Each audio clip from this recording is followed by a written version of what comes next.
Eu vou então apresentar agora falar um pouquinho da Eulália, e aí em seguida eu vou fazer a prece, e aí nós vamos dar a, o flor aqui, a palavra à Eulália. A Eulália, muitos de vocês já devem conhecer, né? A Eulália já é uma trabalhadora de muitos anos na, na área espírita. Ela trabalha no espiritismo como divulgadora desde 1971. Ela fundou em 1994 o lar, tem que colar aqui no meu papel, o Lar Espírita Caminho de Cristo, em Santos. E ela foi diretora-presidente dessa casa por 22 anos.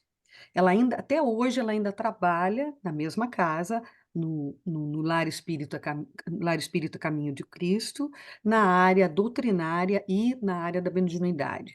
Além desse trabalho intenso, a, a Eulália também é palestrante e escritora de livros espíritas. Ela já tem 9 livros publicados. Está correto, Eulália? Eu acertei o número, nove livros, né? Então é um trabalho intenso, inspirador. Não percam uma oportunidade de ver as palestras da Eulália, que tem muitas no YouTube, né, Eulália? Mas então, é isso. Se eu te for falar mais do Eulália, eu vou ter que ficar falando aqui por uma hora, hein? A gente adoraria, mas a gente quer escutar hoje ela falar para nós sobre Maria, a mãe de Jesus. Como de costume, então, nesse momento vamos fazer a nossa prece, vamos levar os nossos pensamentos, esquecer um pouco das nossas necessidades terrenas, das nossas preocupações, e alinhar a nossa vibração conjunta com os planos superiores e pedir ao Senhor de sabedoria e amor, que aqui reunidos estamos em teu nome. Agradecemos por esse momento de reflexão e aprendizado. Abençoa-nos a todos, assim como o nosso esforço de iluminação em ouvir as palavras que nos serão dirigidas nesta noite. Abençoa também e inspira a nossa amiga e irmã, Eulália Bueno, que vai nos trazer lições de amor da Mãe Santíssima. Abençoa seu espírito e seu corpo físico também, para que ela receba mais energias renovadas, renovadoras, revigoradoras, pelo esforço de serviço incessante e inspirador que ela nos traz na divulgação, que ela nos traz e vive, nos dando exemplo na divulgação da doutrina libertadora, que é o Espiritismo, e ensinamentos evangélicos. Inspira-a ainda para que ela seja a mensageira do que todos nós precisamos ouvir e aprender. Que assim seja. Eulália, minha querida, seja à vontade para falar conosco sobre a Mãe Querida Santíssima. O que é bem Muito propício, né, obrigada. nessa semana do Dia das Mães, da Semana das Mães, né? Aí Desculpa, também é Dia das Mães? aqui também é no mesmo Dia das Mães, então já ficou coroado ainda com essa vibração dos Dias das Mães.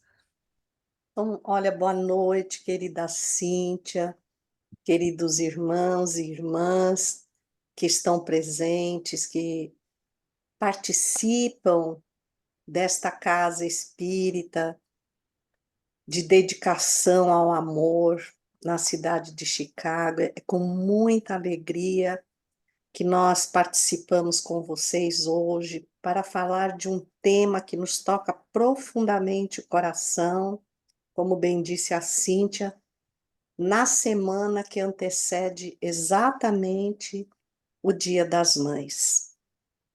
Vamos permitir nos transportar à época de Jesus, ao dia mais triste que, com absoluta certeza, a humanidade vivenciou, que foi a crucificação. No Monte da Caveira, esse nome que fala do Calvário, que todos que ali eram conduzidos também submetidos, passavam. Mas ninguém passou por ele como o nosso Jesus. Vale ressaltar que a multidão ensandecida que se juntou à frente do palácio de Pôncio Pilatos, que teve a oportunidade de escolher entre Jesus e Barrabás, para se fazer cumprir aquela lei romana que, à época da Páscoa, que comemorava a libertação dos judeus da escravidão de 430 anos do Egito, favorecia a libertação de um criminoso. E Pôncio Pilatos, não encontrando nada que fizesse justificar a condenação do Cristo, lavou as suas mãos e ofereceu a oportunidade de que aquela multidão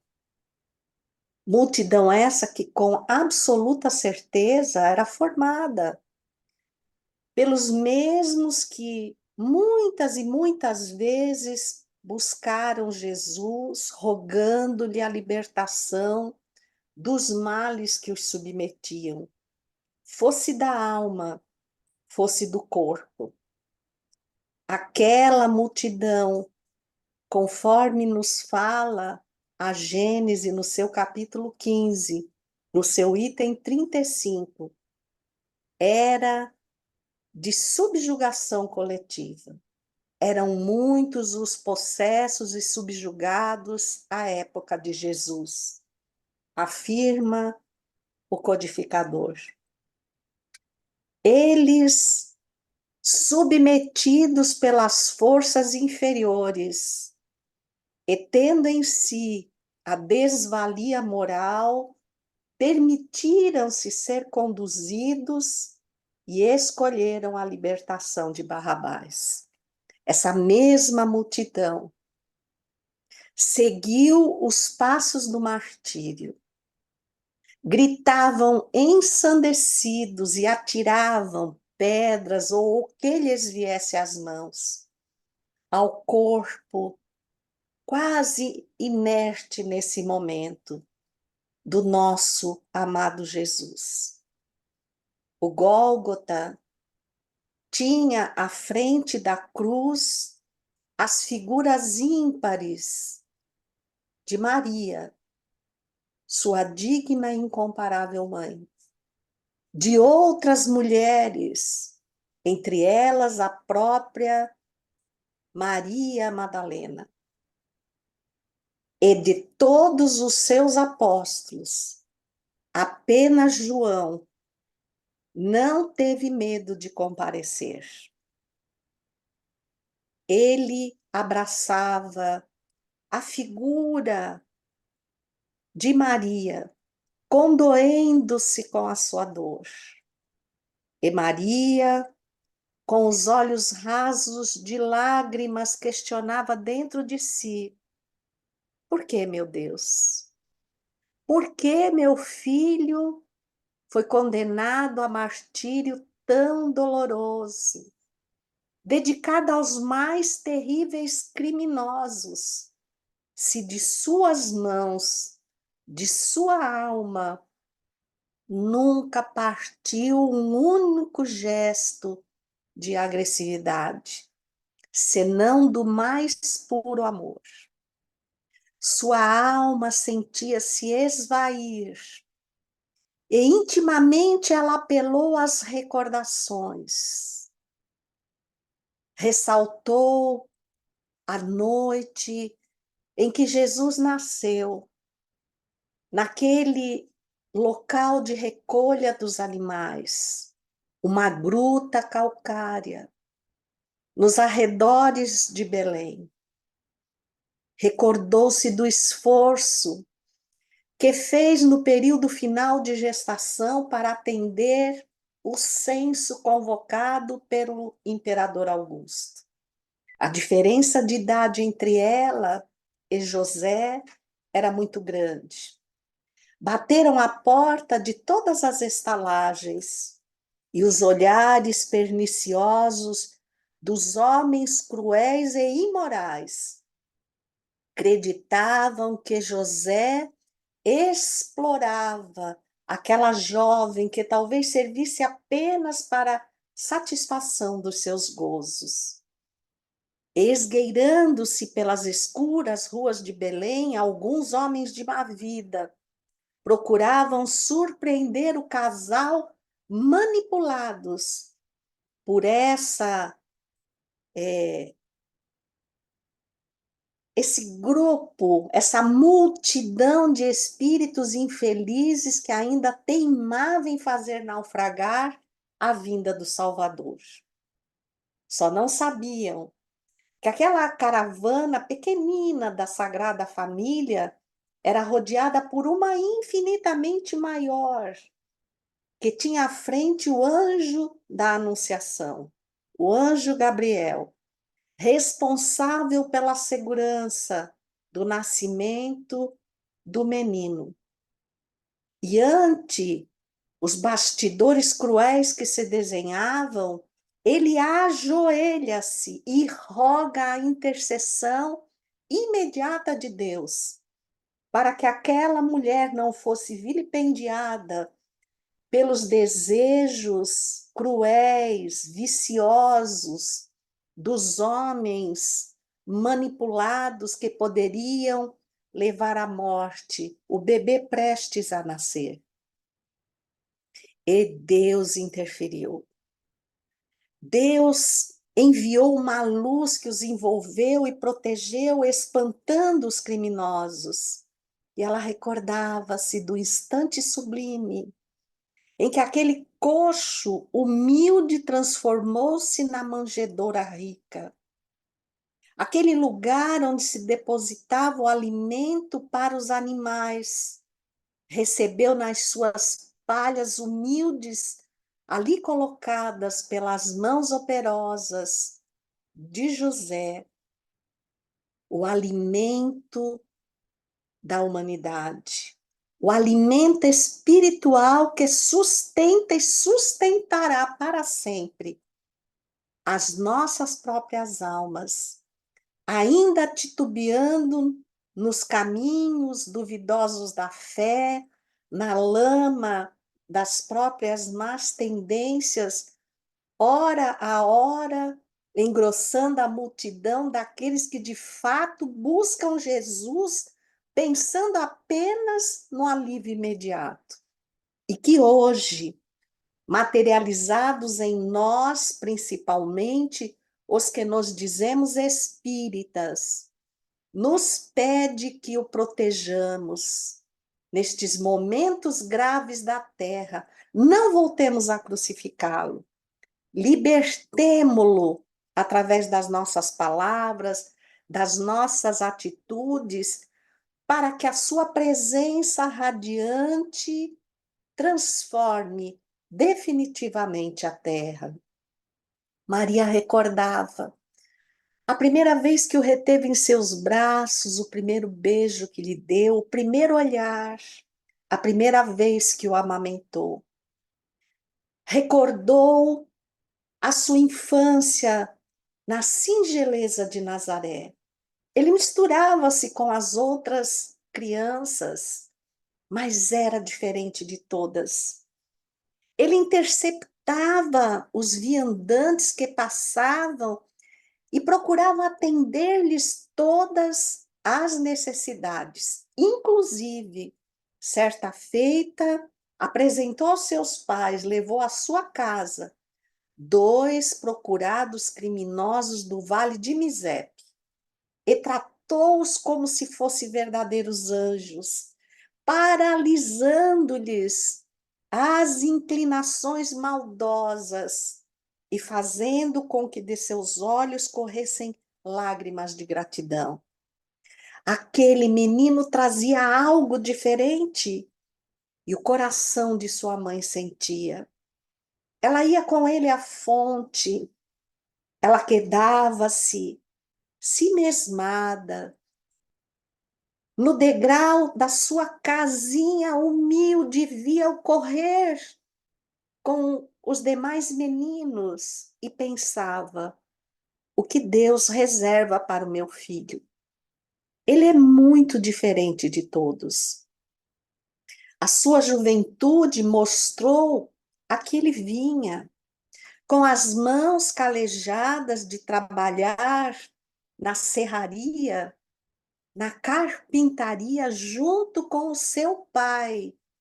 Ele cultivou os dons espirituais que ninguém conhecia, porque habituados ao olho por olho, ao dente por dente, que era o que mais se aproximava da justiça, ele ensinou a outra face, a face do perdão.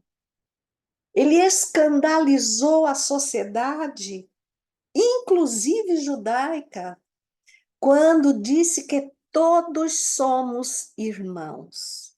O judaísmo não aceitava isso. E Jesus era judeu. Ele foi ao templo e deixou sem fala os doutores da lei.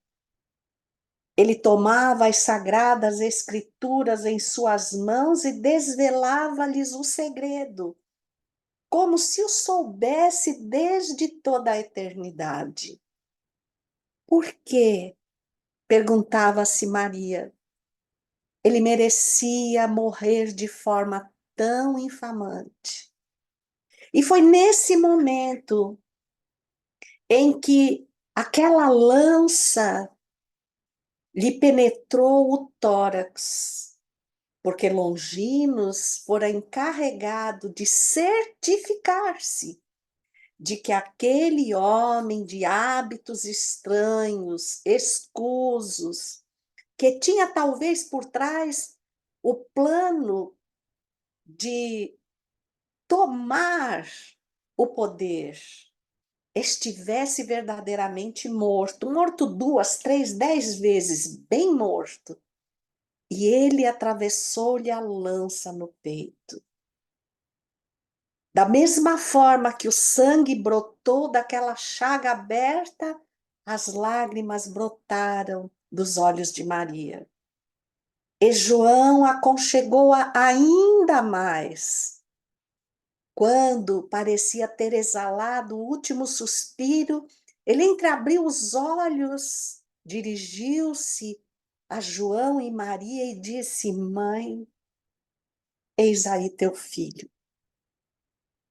E voltando-se para João: Filho, eis aí tua mãe. Dentre todos, ele fora o que tivera coragem de permanecer nos mais duros testemunhos dos apóstolos do Cristo, foi o que teve a vida mais longeva. Não foi morto e deixou o Apocalipse como a maior prova de seus dons mediúnicos, sendo médium do Cristo. Na linguagem da época que ainda hoje nos apresenta grandes obstáculos de compreensão, mas que nos adverte das consequências dos nossos feitos, para que não tiremos ou arranquemos novamente dos olhos de sua mãe, que porventura também é nossa, lágrimas amarguradas, porque nos verá crucificar de novo o Filho amado. João compreendeu a amplitude da afirmativa do Cristo. Era muito mais do que proteger Maria, era manter viva a sua memória, porque Jesus sabia que ao partir, se não fossem aqueles apóstolos que ficaram, se não fosse sua mãe, Logo nos primeiros decênios, o cristianismo iria morrer, sufocado pelos espinhos das leis mosaicas, das religiões de muitos deuses, dos sacrifícios e das cobranças, e, acima de tudo, da hipocrisia que o levou muitas vezes a chamar os sacerdotes do templo de víboras, de hipócritas, de túmulos caiados por fora. Aquele momento, podemos dizer que mudou e muito a história do cristianismo pós-partida de Jesus. Alguns anos passados dessa noite que caiu sobre a humanidade, não uma noite comum que logo um dia sucederia, mas uma noite moral que se estende e atravessa os séculos, desafiando-nos a estabelecer em princípio dentro de nós mesmos, por seguirmos os exemplos do Cristo, o sol de um novo amanhecer. Alguns anos se passaram. João, a essa altura, já se encontrava instalado em Éfeso. Em Éfeso, ali, criar a igreja. Multiplicavam-se aqueles que buscavam consolo no cristianismo. E ele não esqueceu da promessa que seu coração fizera a Jesus. Foi a Betaneia, onde Maria se agasalhou no seio da família de José.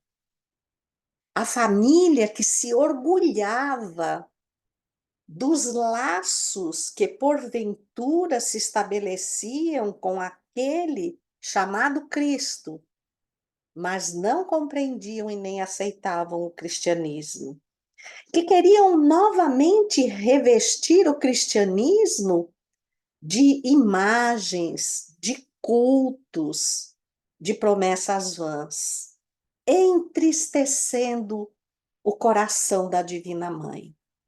Até o dia que João veio e disse: Mãe, eu vim te buscar. Consegui, de um convertido da realeza da região de Éfesos, uma pequenina choupana humilde, num promontório que dista 3 léguas da cidade. Aceitas vir comigo? Viveremos ali momentos inesquecíveis.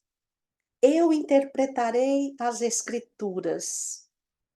Tu falarás de teu filho, e nós procuraremos sanar as chagas dos viandantes, aflitos e desesperados. Maria partiu com ele.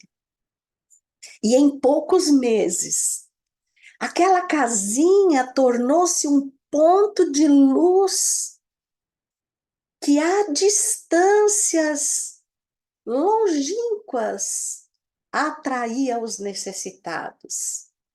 Como a época das multidões que cercavam Jesus, ali chegavam os estropiados de toda sorte, os cegos, os paralíticos, aqueles leprosos, cobertos de chagas, chagas que Maria lavava sem medo de se contaminar, como se estivesse lavando as chagas de seu próprio filho.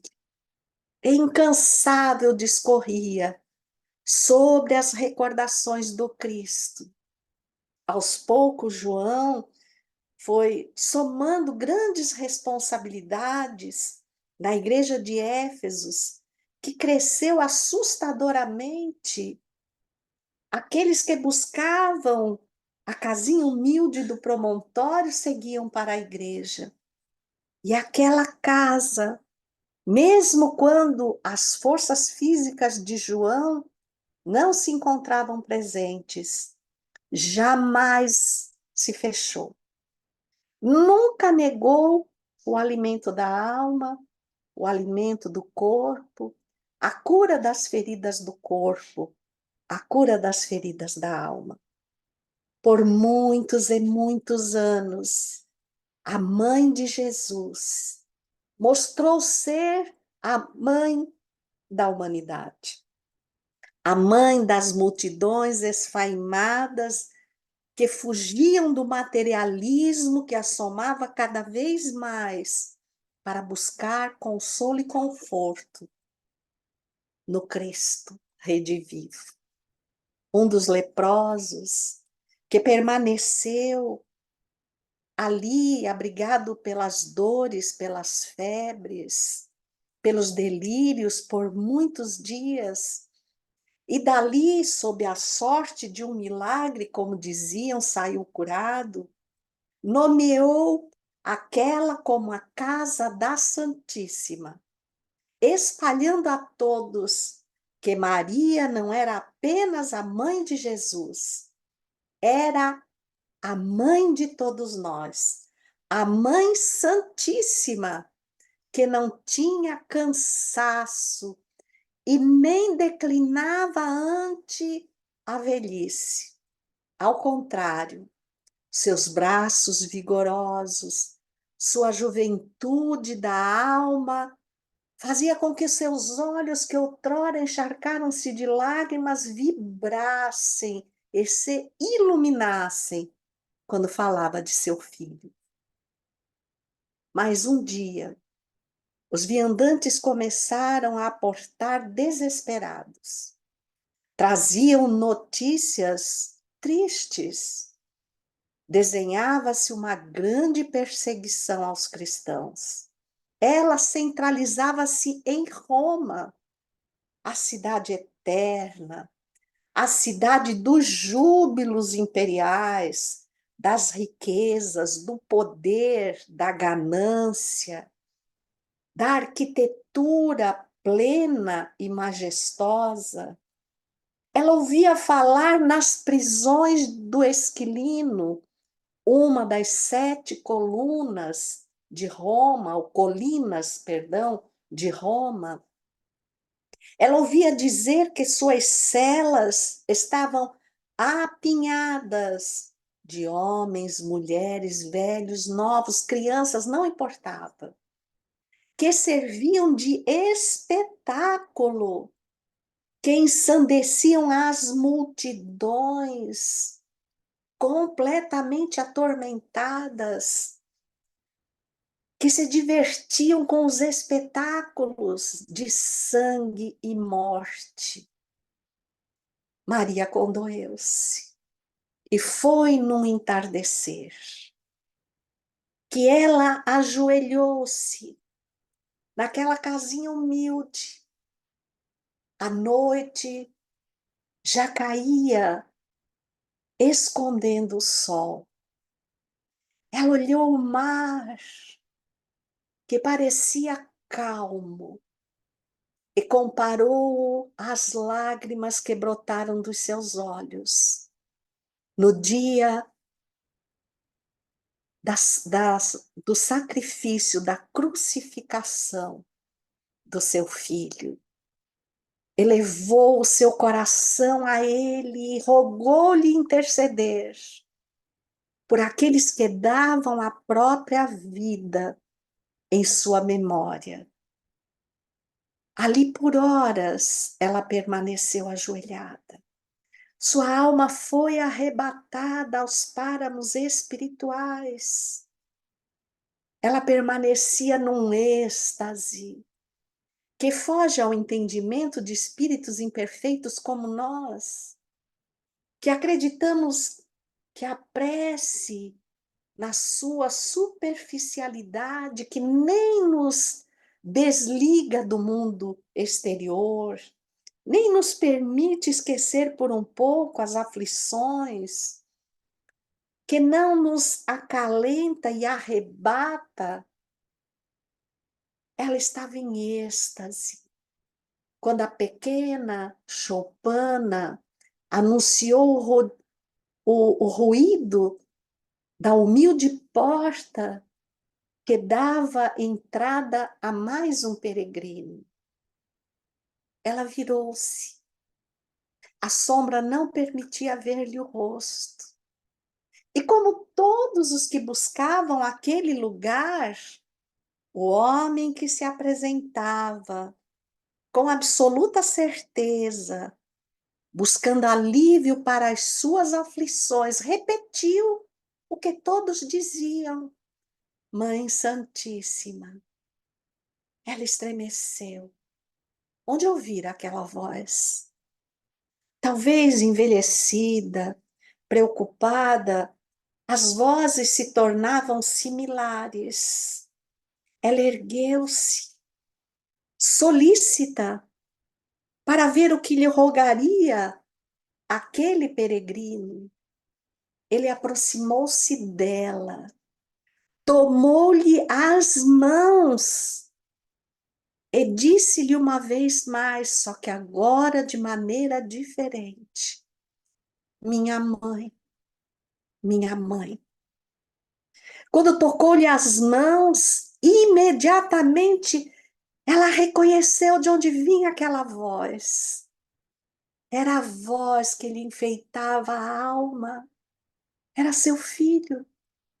Os seus dedos tocaram-lhe as chagas. Ela procurou-lhe a túnica, à altura do tórax. Tocou e viu as chagas que se abriram ante a lança cruel que lhe invadiu o peito. Era Jesus. Ele atendia a sua rogativa. Ela então declinou para ajoelhar-se. Ele a segurou pelos braços e ergueu-a, ajoelhando-se diante dela por sua vez.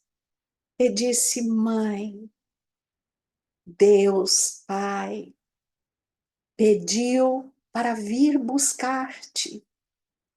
Ele quer que sejas o maior de todos os anjos no reino dos céus. É hora, mãe. Naquele momento,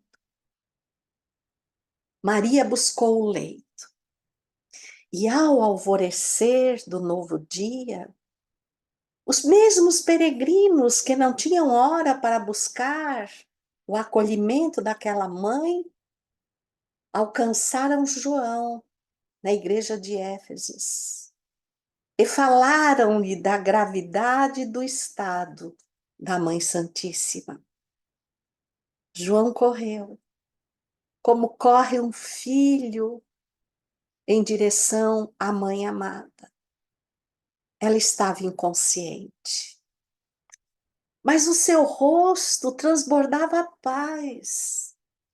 Parece que mesmo todos percebendo que a vida declinava naquele corpo frágil, ela unia todas as energias e dela pairava uma luz que a todos abraçava. E ao alvorecer do novo dia, os ouvidos de Maria, não do seu corpo físico, que expelira o último suspiro, mas os seus ouvidos espirituais já acusavam os hinos entoados por centenas de vozes, talvez, que ecoavam do céu em direção à terra para recolher a Divina Mãe. Porém, mesmo apresentando-se o anjo Gabriel, sem expelir palavra alguma, o coração de Maria exalou a vontade de retornar à Galileia, ao lago de Genezaré, para rememorar que ali, em todo o entardecer, seu filho surgia das águas daquele mar, que não é um mar, é um imenso lago. Ele vinha de encontro às dores que clamavam pela sua intercessão.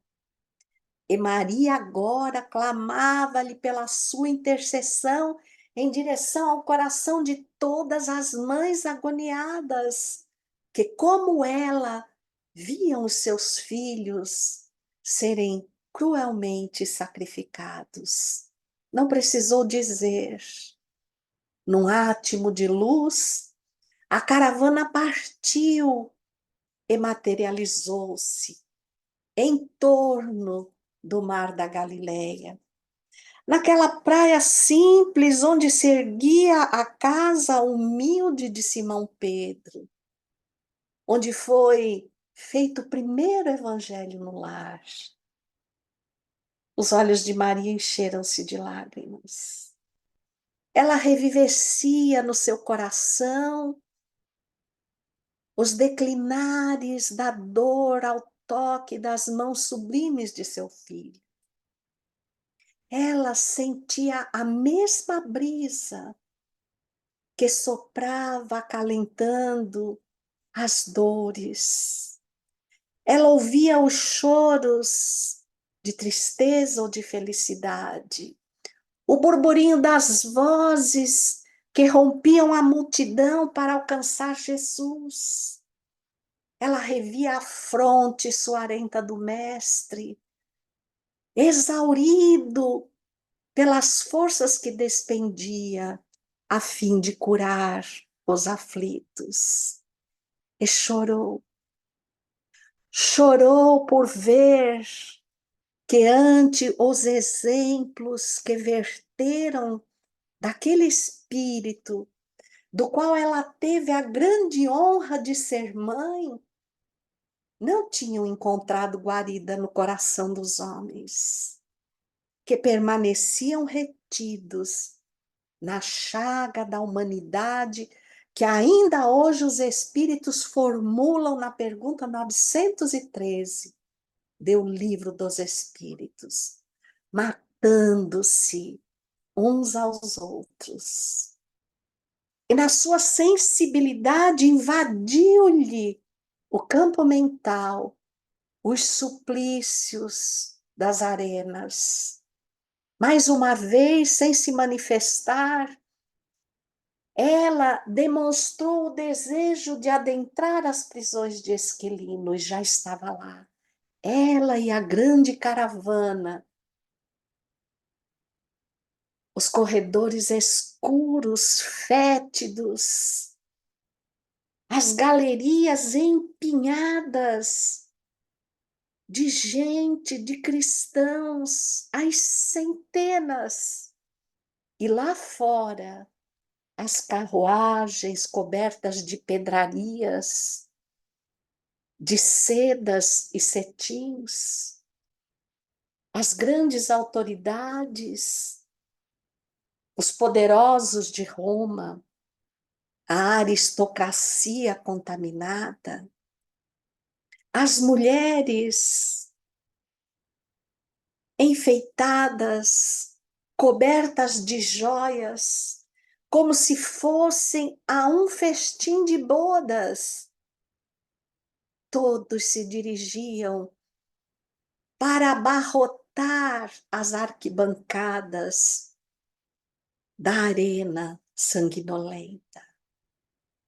Maria buscou cada um, como poderia ela partir para o céu, abandonando simplesmente a dor daqueles que sentiam a honra de morrer por seu filho?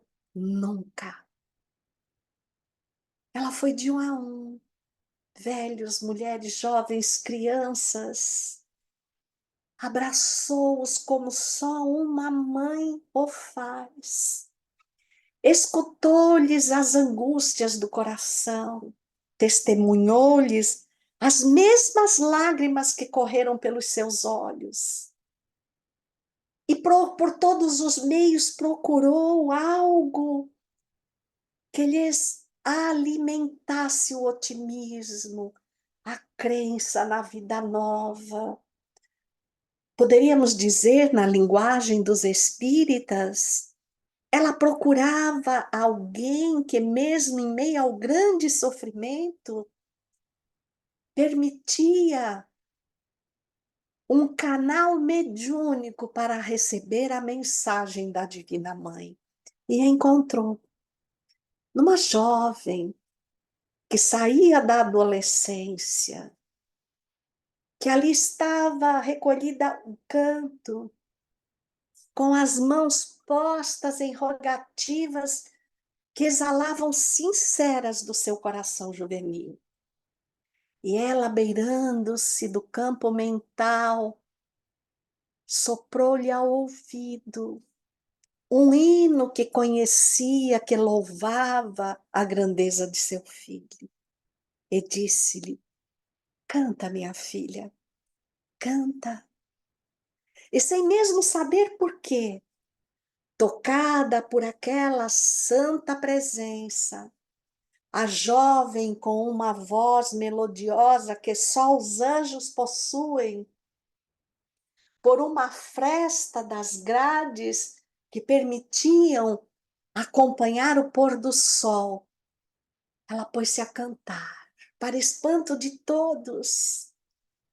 Os choros foram silenciando e a ela foram se juntando um coro de vozes, percorrendo os corredores escuros, invadindo todas as celas, fazendo-se ouvir na arena, que regurgitava de almas ensandecidas, enlouquecidas, que suplicavam ávidas de prazer, sangue e morte, para que as feras fossem soltas e o grande espetáculo começasse. E conforme as grades foram se abrindo, sem que os soldados compreendessem aquele fato inusitado, os cristãos avançaram em direção à arena e às feras, sem temê-las, para espanto de todos, que viram ali retida a sua insanidade e começaram a calar-se, quem sabe, talvez dominados pela vibração que exalava do cântico e pela presença amorosa da Divina Mãe de Jesus, que todos desconheciam.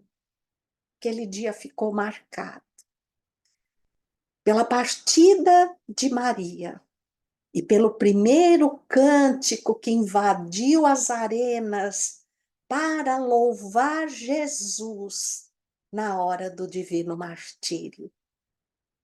Os séculos avançaram. Os cristãos da primeira hora foram destroçados, mas Jesus nunca abandonou a terra. A todo instante ele envia os seus mensageiros para testemunhar diante da dor a infinitude da vida. Estamos só de passagem. Outrora, talvez nós, os espíritas, tenhamos lotado as arenas, tenhamos expelido os gritos ensandecidos contra o Cristo. E hoje estamos aqui, não mais nas arenas romanas, porque as feras se recolheram para dentro de nós mesmos. Hoje nos atacam na surdina da própria alma. Não exibem mais aqueles pelos eriçados, aquelas bocas monstruosas, aqueles dentes afiados, mas têm nos devorado, vestidas de ilusões, a raiva, o ciúme, a avareza, o egoísmo, os bens materiais que têm nos afastado da convivência com o Cristo. É como se neste momento o poder temporal novamente tentassem crucificar Jesus, apagar-lhe a memória da humanidade. Mas nós precisamos nos perguntar: só João vai estar lá? Ou todos nós, agora, com o horizonte clareado pela bênção do esclarecimento espírita, estaremos também, principalmente nesta semana que se ergue a memória às mães, mas que não seja apenas de um dia. E que nós, de joelhos, temos que agradecer a Maria, a Divina Mãe, Mãe de toda a humanidade, que vai permanecer como seu filho entre nós, onde haja uma chaga de dor, uma ameaça de guerra, um distúrbio emocional, mental, espiritual, talvez procurando em nós o canal da mediunidade santificada para dizer-nos: canta, canta a grandeza do Evangelho. E não precisas usar a voz. Usa as tuas atitudes, principalmente quando convocada ao testemunho da dor, fala de Jesus, para que se descortine ante este cenário que envolve a terra e que tenta fazer naufragar o cristianismo. Descortine-se a imensidão do céu. E agora aquelas vozes que se atiravam contra Jesus, copiando-te os gestos, engrossem o coro dos que dizem: Ave Cristo. Vem, Jesus, vem com tua divina mãe semear no lodo da terra, no pântano da imoralidade, que permeia como se fosse normal o lírio alvinitente do teu amor, para nos fazer recordar que mesmo com os pés no lodo moral, nós podemos, como a flor, buscar-te, enaltecer-te, tornando-nos tão resplandecentes quanto o branco do lírio, porque mesmo que a dor nos dobre, nós, contigo e com tua mãe, seguiremos, semeando outras flores, onde nos for permitido, glorificando-te, ajoelhando-nos como fizestes ante a grandeza da Mãe Santíssima, dizendo a ela: minha mãe, nossa mãe, envolve-nos e envolve, Senhora, todas as mães da terra, relembrando em tuas doces palavras, enlevadas pelo teu sentimento, as lembranças do Filho amado, Jesus, e que Ele, junto de sua mãe, nos abençoe por sua vez a todos nós. Muita gratidão.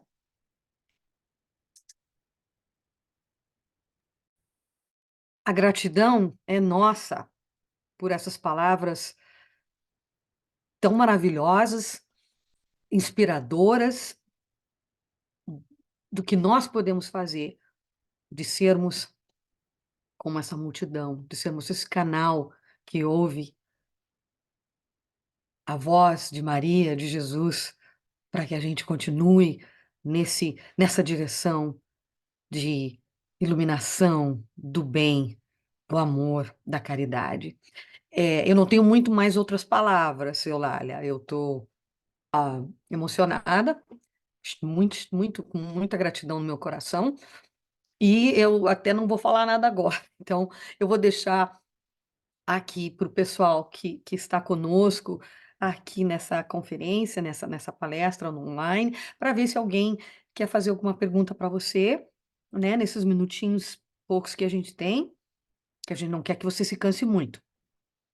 Então, ah, por favor, pessoal, vocês que estão aí, ah, no conforto das suas casas, estão aqui conosco. Vocês podem escrever no chat. Adriana, eu gostaria que você me ajudasse a nos ajudasse, né? O Lino também, se tem alguma pergunta no chat. Mas se não, por favor, fiquem à vontade eu não sei se a gente tem a possibilidade de unmute, de tirar do mudo. Adriana, não sei como é que você colocou, mas fiquem à vontade para falar a pergunta, para dirigir uma pergunta para a Eulália, se vocês tiverem. Só para mencionar aqui no chat do Facebook, tem algumas mensagens, né, da Andréia Marcioneto, falando de vocês duas grandes queridas, muitos beijos, beijos, Cíntia. Muito querida. E gratidão, só alguns comentários assim. Que beleza, que bom. Obrigada, Adriana. Mas o pessoal pode desmutar, quem quiser perguntar ou escrever pelo chat. Fiquem à vontade.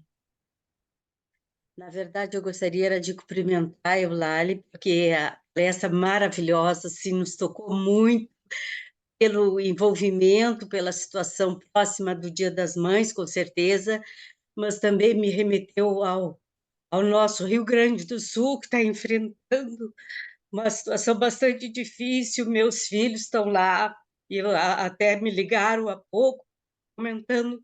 Então, eu roguei a Nossa Senhora, a Mãe Maria, para que ela possa estender suas vibrações, seus mantos e todas as palavras belíssimas e o que ela representa para todos nós. Este Rio Grande do Sul que está muito necessitado desse apoio, desse amor, desse acolhimento, né? As pessoas possam estar assim, se sentirem mais acolhidas, que todos esses dirigentes que estão à frente possam ser envolvidos dessa certeza, dessa amorosidade, desse dinamismo, né, para tomar as decisões certas, evacuando muita gente das cidades, saindo né, e com dificuldade para se colocarem, só levando o pensamento à Mãe Maria, né, para nos trazer esse conforto. Eu sou muito grata pelas tuas palavras e pela tua palestra.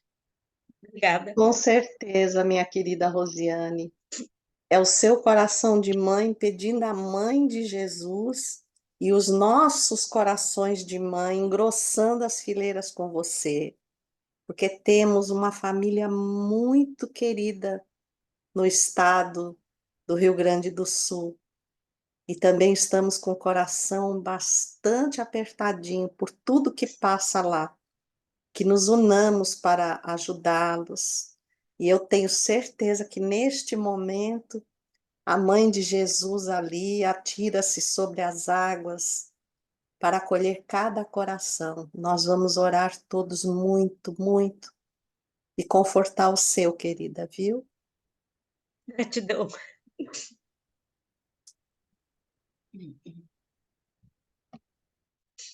Eulália, eu também queria reiterar as palavras da Cíntia. Muito obrigado pela palestra. Foi emocionante, foi muito gratificante te ouvir nessa data tão significativa, né? Esse tema tão significativo para essa data. E, como foi citado aqui também, que Maria possa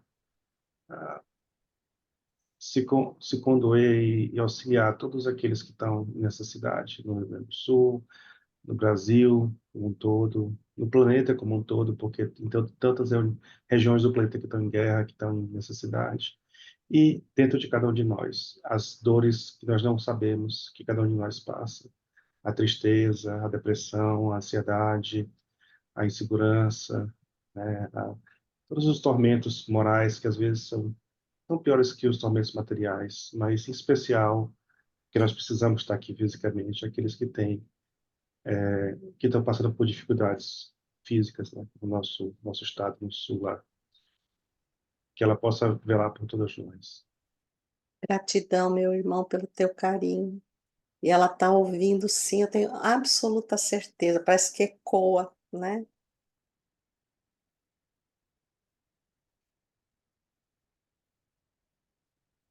Olá, Lia, boa noite. Boa noite, amigos.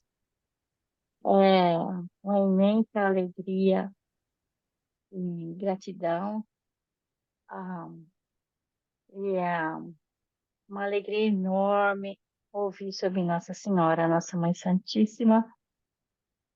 E mesmo tem aqueles que não acreditam, que não respeitam, que desenham, mas eles também são filhos de Maria. Então, é assim, unindo o coração dessas mães todas que estão em sofrimento, é, trazer assim essa paz, né? Que você vem trazer aqui, demonstrar para nós essa Mãe Santíssima amada. É, é um orgulho mesmo a gente poder dizer, é minha Mãe Santíssima. Então, é, muito obrigada por trazer essas notícias de Maria. Muito grata. Deus te Gratidão. abençoe e que ela te cubra nós todos. Hoje eu ouvi uma frase que o rapaz disse assim: nós somos todos gaúchos hoje. Hoje nós somos todos gaúchos. Vamos fazer alguma coisa. Então, um pouquinho que a gente pode fazer e também é orar, né? Então, que a mãe esteja lá. Obrigada. Um beijo para vocês, meus amigos. Beijão, Lália. Muito grata. Gratidão é minha, querida, pelas suas palavras. E é tão bom ver que longe nós estamos todos com o coração gaúcho, vestido do Rio Grande do Sul, né? E vamos nos unir, que fique aí uma grande lição, porque essa torrente de águas que provoca essa tragédia tão grande vem nos falar das torrentes de deficiências morais que vêm inundando a nossa alma, com graves prejuízos também para o futuro. Então, se estamos tendo a oportunidade de servir, que o façamos não com a sensação daquele que pode dar, mas com a sensação daquele que se compadece do outro, porque tem noção de que está na mesma condição moral daquele que materialmente foi atingido. Então, que Jesus nos abençoe, que essa Mãe Santíssima agasalhe o mundo. Né? Eu queria só trocar a palavra orgulho por honra. Uhum. Eu queria aproveitar o que a Camila falou, alguém disse hoje nós somos todos gaúchos, né? E somos mesmos, no nosso coração. Mas nesse momento, mas o que também me veio à cabeça foi quando o Papa João Paulo II foi ao Brasil. Eu ainda morava no Brasil, há muitos anos atrás. Não muitos assim, né? Que senão parece que a gente coloca muitos anos na gente. Mas, enfim, deixando isso de lado, o Papa, ele disse na época, eu não sei se vocês se lembram, se são jovens o suficiente para lembrar, mas ele visitou muitos estados, né? E na época, quando ele esteve no Rio Grande do Sul, ele esteve lá, e aí o pessoal dizia, o Papa é gaúcho. Daí o próprio Papa, de uma forma muito, muito querida, muito fofa, dizia: o Papa é gaúcho, o Papa é gaúcho, viu só? O Papa era gaúcho, né? A Mãe Santíssima é de todo mundo, é gaúcho, também tenho certeza que com essa vibração alta aqui de todos nós, né? Vibrando, falando, refletindo nas palavras, nos ensinamentos que a Eulália nos trouxe da Mãe Santíssima, de Maria, né? E que nos emocionou a todos, que essa emoção se transforme em pedidos de bênção e que essas bênçãos sejam atendidas aos nossos irmãos, não só do Rio Grande do Sul, mas nessa época do ano tem muito tornados aqui também, e existem muitos estados que sofreram essas, a- a- os efeitos do tornado, e muitas pessoas também ah, perderam suas casas e estão em situações não através do excesso de água, mas por inclemências da natureza. Então, é, é, vão aqui nossos preces, os nossos pedidos para todas essas pessoas que passam por necessidades desse tipo. Eu acho que a gente já está em cima da hora, Eu né? estou vendo aqui no chat, Cíntia, Uhum. um pedido que eu falasse sobre o trabalho de Maria com suicidas. Dá tempo, rapidinho? Dá, se você tiver bem, pode ser. Eu Pode. pronto. Não, é porque esse trabalho, é a Joana que pede, esse trabalho me comove muito. E eu, particularmente, hein, pelo amor de Deus, não vão dizer assim, a Eulália disse que um benfeitor falou para ela. Não, é o meu pensamento. Eu sou uma estudiosa do Memórias de um Suicida, das obras de Ivone do Amaral Pereira, e eu creio que todo esse complexo Maria de Nazaré, que agasalha, segundo o espírito Camilo Cândido Botelho, ou Camilo Castelo Branco, os países de língua portuguesa, ela não é mãe só desses países, é o que ele trouxe para o nosso entendimento, mas eu acho que isso se estende ao mundo inteiro. Eu creio que ela foi inspirada a criar essa obra pela dor de Judas. Que vejam, na nossa concepção seria um traidor, e como traidor não mereceria a nossa compaixão. Então veja a grandeza dessa mãe, que pensa em cada filho, mesmo naqueles que supostamente agem contra o seu filho. Então, eu acho que ela se inspirou em todas as almas sofridas.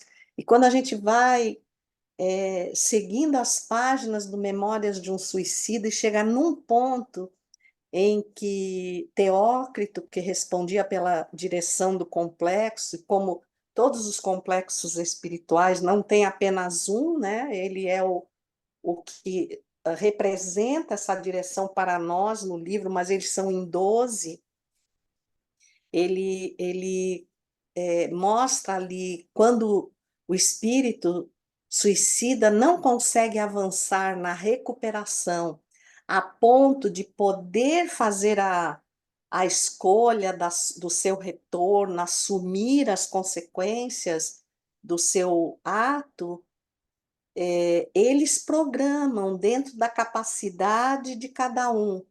Mas ela, isso para mim, ela faz questão de olhar essa programação que os ministros fizeram para procurar amenizar a trajetória daquele filho do seu coração, a fim de que ele não volte a cometer os mesmos deslizes. Gente, dá para imaginar a mãe de Jesus, porque não é avaliando cada projeto que os ministros fizeram na convivência com aquele espírito para tentar amenizar o sofrimento. Isso é muito significativo para nós. E mais, ela ordenar que se criem postos avançados bem próximos da atmosfera da Terra, para que todos nós,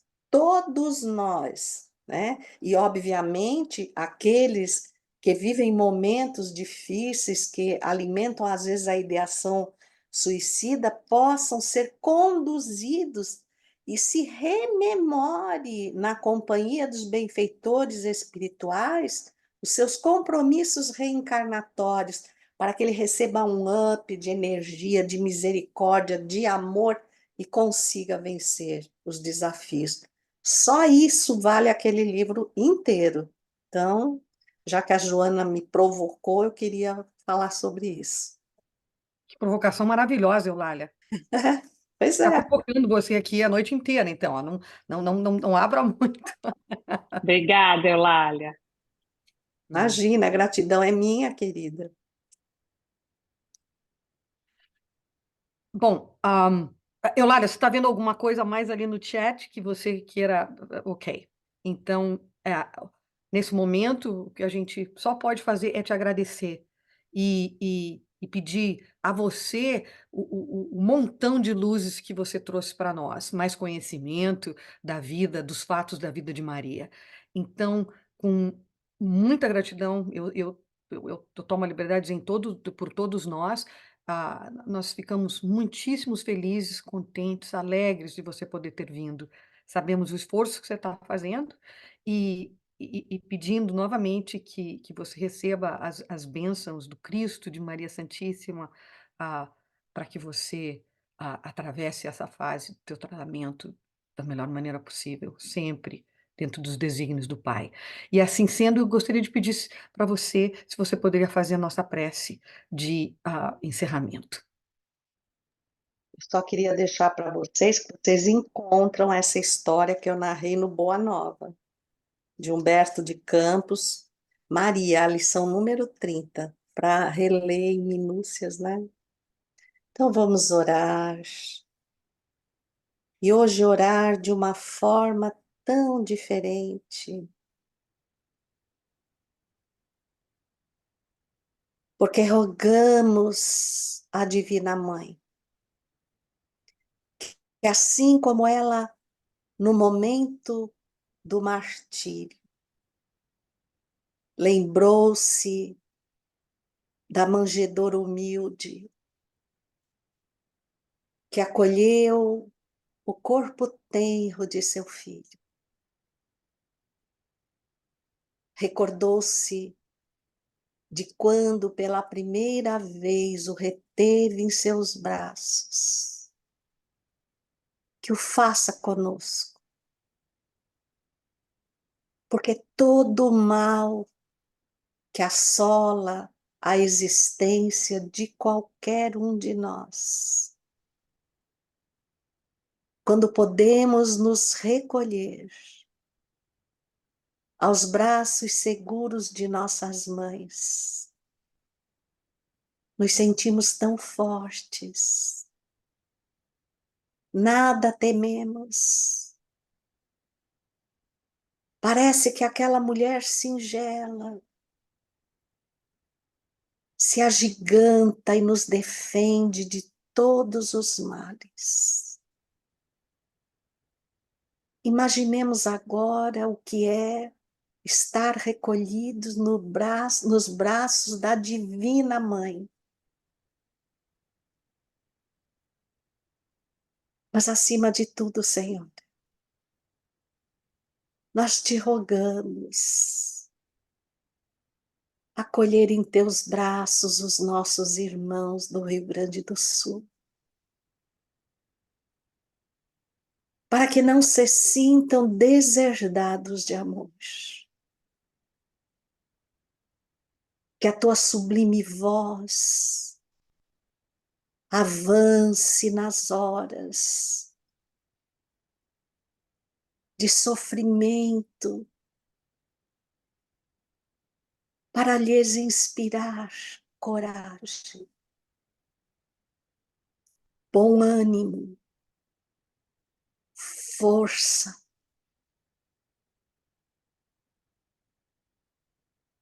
Ah, Senhora Mãe de Jesus,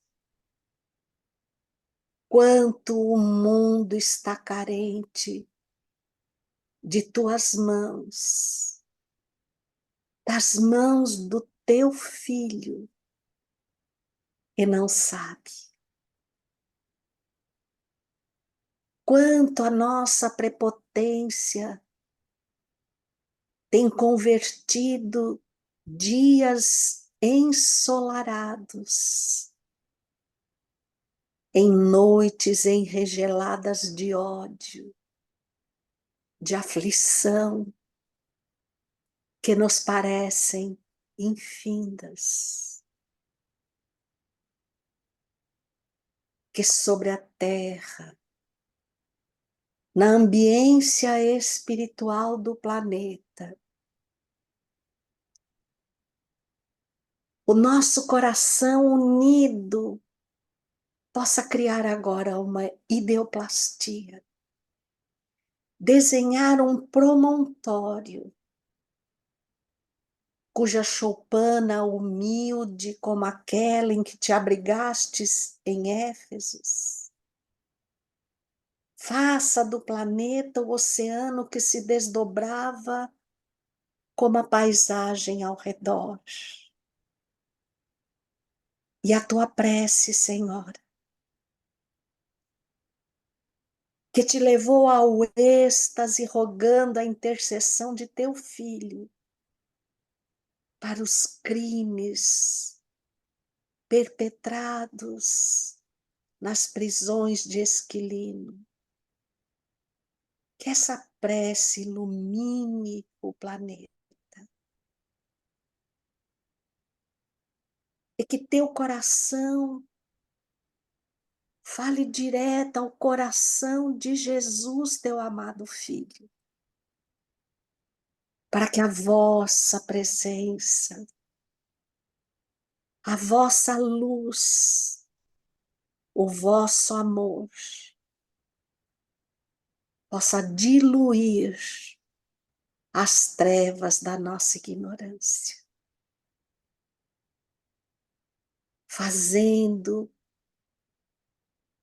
com que uma vela bruxuleante de esperança comece agora a romper a grande noite, apontando a luz de um novo amanhecer. Abençoa-nos a todos, Senhora e Mãe, e abraça a terra junto ao teu coração, hoje e sempre. Que assim seja. Que assim seja.